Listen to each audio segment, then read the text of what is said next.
I come from a poor family and failed my 11 plus and went to a rather dreadful secondary modern school, which didn't even have capacities to do O-levels. I found out many years later that I was dyslexic, which may have had something to do with it.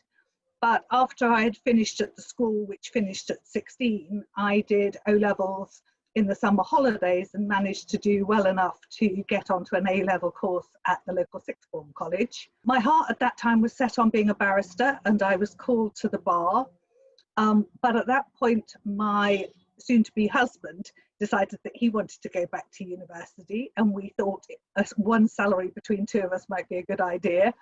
So I temporarily shifted sideways into the world of being a solicitor and liked it so much I never went back. I was originally a private client lawyer, but at the time, after I was made partner, I was in a big city firm, and at that time all the city firms decided to close their private client departments. So I had to sort of have a bit of a career rethink. But I decided to focus on charities, learnt a new discipline. So my team and I moved to Paris in 2001, and I've been happily settled ever since. I grew up in a council estate. I remember like 13 or 14, my mum trying to persuade me to just do something that she knew about, because she didn't know anything about uni or the jobs that you get after uni. So I didn't listen to her, went to uni, did law, came down here, qualified in England, worked in Bristol and London, and then ultimately came to Farrer. One of the things that I was really worried about was that I was 25 years old. I had never studied law. I had no work experience in law. And I was worried that a legal career was only for people who had always known that they were going to be lawyers, or who'd studied law straight away from finishing school. In my head, I thought I was at a big disadvantage. But actually, later on, I realised that that's not the case at all, and that there are places where having come from a different background is actually seen as a positive. And I certainly found that my previous academic history meant that I'd learned to think critically and really develop my writing skills, which actually has come in very handy.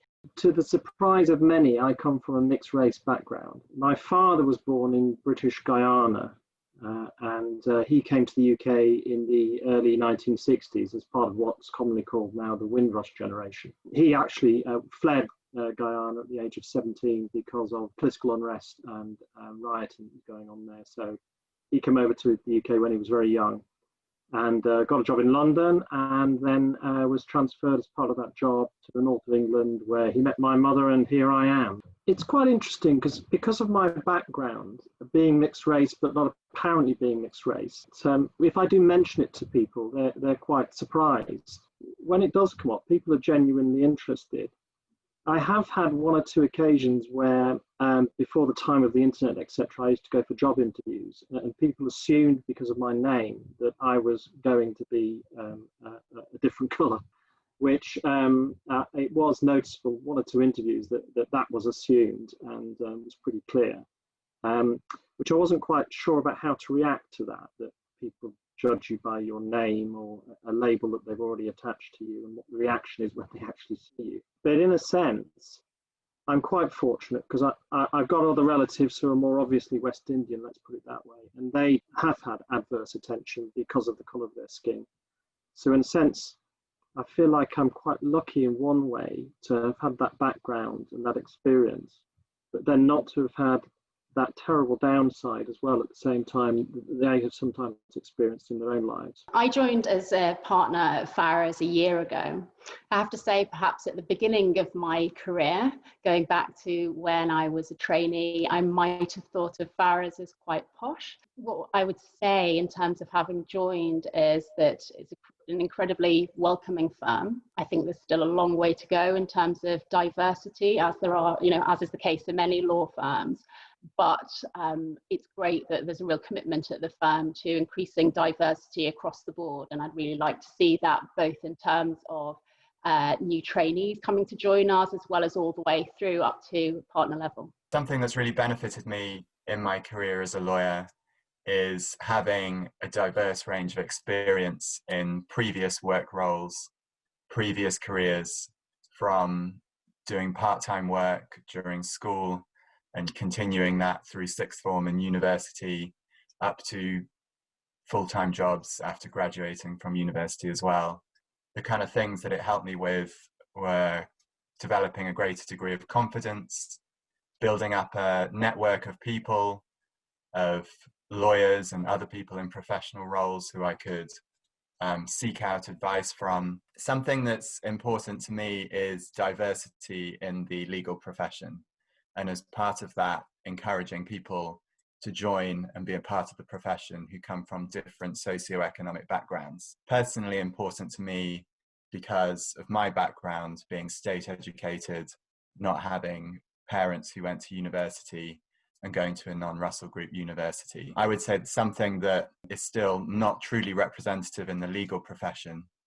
But since joining Farrers, I've been really impressed by the steps that we're taking here to increase the level of diversity and across all diversity strands. I think since joining Farrers, it's definitely dispelled a lot of the preconceptions I had about what law in the city would be like generally, and also a bit what Farrers would be like. I think everyone reads the pages on Chambers Student and all of the legal review websites, and the first thing you see is sort of the glitzy, old-fashioned client base and things like that. But I really don't think that's just what the firm does at the moment, and it doesn't entirely reflect the people. I think everyone at Farrers has been so friendly and welcoming and just down to earth. If I could go back in time to talk to someone like myself when I was much younger, someone perhaps who thinks that places like Farrers aren't for them, I would go back and say, look, don't let that fear that you're not good enough or that you're too different stop you from knocking on the door. Because it was only after I got through the door at Farrers that I realised that actually my perceptions were wrong. People often ask me how on earth I could possibly end up a senior partner of Farrers. And the answer to that is that I just refuse to see the obstacles. I also refuse to believe that I was any different from my male peers.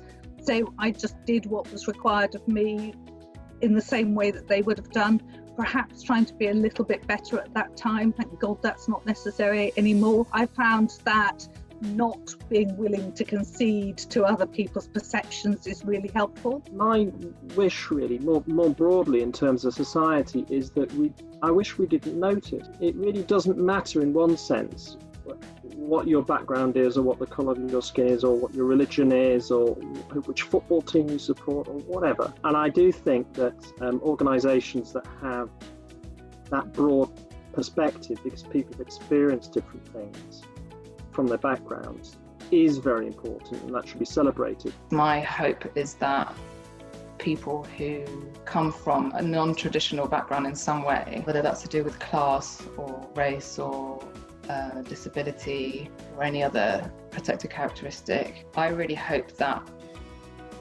people who are interested in law, who come from those diverse backgrounds, I hope that the barriers that they currently face are lessened by law firms and the legal profession in general taking active steps to make things more accessible and making changes to increase diversity. I think we really have a duty to do that. Since joining Farrers, I've been able to join networks and engage in discussions on diversity and inclusion for different groups. One of the networks I'm part of is Legal Best, which is a grouping of London law firms who provide support and activities for lawyers and other staff who are LGBT.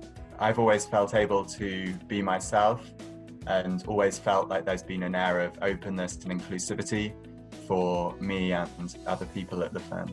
I hope that by me sharing my story, that applicants and others are encouraged to apply no matter what their experience or background. I hope it encourages people to see that lawyers aren't necessarily from a specific mould or need to conform to any specific reality, but rather being proud of your experiences and background and sharing those honestly will be of benefit to you.